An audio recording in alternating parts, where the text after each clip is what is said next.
Albert Einstein once said, everybody's a genius, but if you judge a fish by its ability to climb a tree, it will live its whole life believing that it is stupid.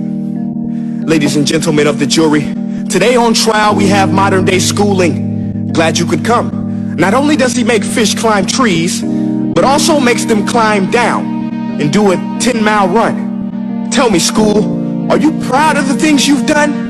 Turning millions of people into robots, do you find that fun? Do you realize how many kids relate to that fish swimming upstream in class, never finding their gifts, thinking they are stupid, believing they are useless? Well, the time has come, no more excuses. I call school to the stand and accuse him of killing creativity, individuality, and being intellectually abusive.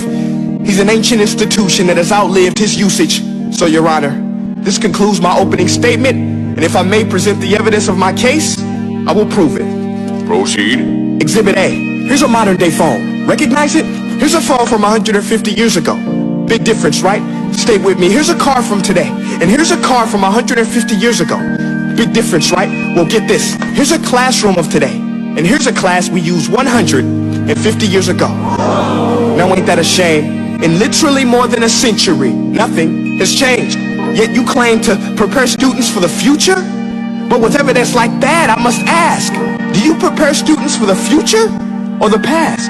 I did a background check on you and let the record show that you were made to train people to work in factories, which explains why you put students in straight rows, nice and neat, tell them sit still, raise your hand if you want to speak, give them a short break to eat, and for 8 hours a day tell them what to think. Oh, and make them compete to get an A letter which determines product quality, hence grade A of meat. I get it. Back then, times were different. We all have a past. I myself am no Gandhi. But today, we don't need to make robot zombies. The world has progressed. And now we need people who think creatively, innovatively, critically, independently, with the ability to connect. See, every scientist will tell you that no two brains are the same. And every parent with 2 or more children will confirm that claim. So please explain why you treat students like cookie cutter frames or snapback hats, giving them this one-size-fits-all crap. Watch your language. Sorry, Your Honor, but if a doctor prescribed the exact same medicine to all of his patients, the results would be tragic. So many people would get sick, yet when it comes to school, this is exactly what happens, this educational malpractice, where one teacher stands in front of 20 kids, each one having different strengths, different needs, different gifts, different dreams, and you teach the same thing the same way? That's horrific. Ladies and gentlemen, the defendant should not be acquitted. This may be one of the worst criminal offenses ever to be committed. And let's mention the way you treat your employees. Objection. Overruled. I want to hear this. It's a shame. I mean, teachers have the most important job on the planet, yet they're underpaid? No wonder so many students are short-changed. Let's be honest. Teachers should earn just as much as doctors, because a doctor can do heart surgery and save the life of a kid. But a great teacher can reach the heart of that kid and allow him to truly live.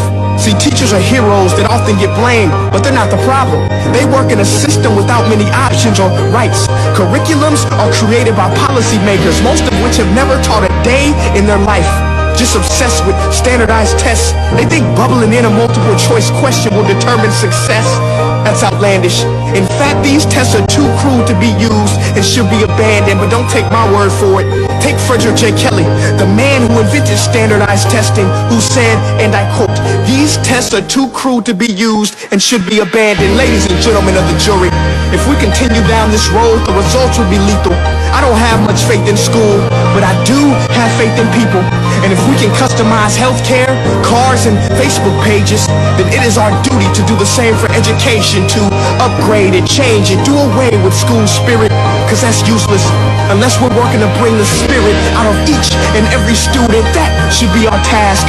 No more Common Core. Instead, let's reach the core of every heart in every class. Sure, math is important, but no more than art or dance. Let's give every gift an equal chance. I know this sounds like a dream, but countries like Finland are doing impressive things.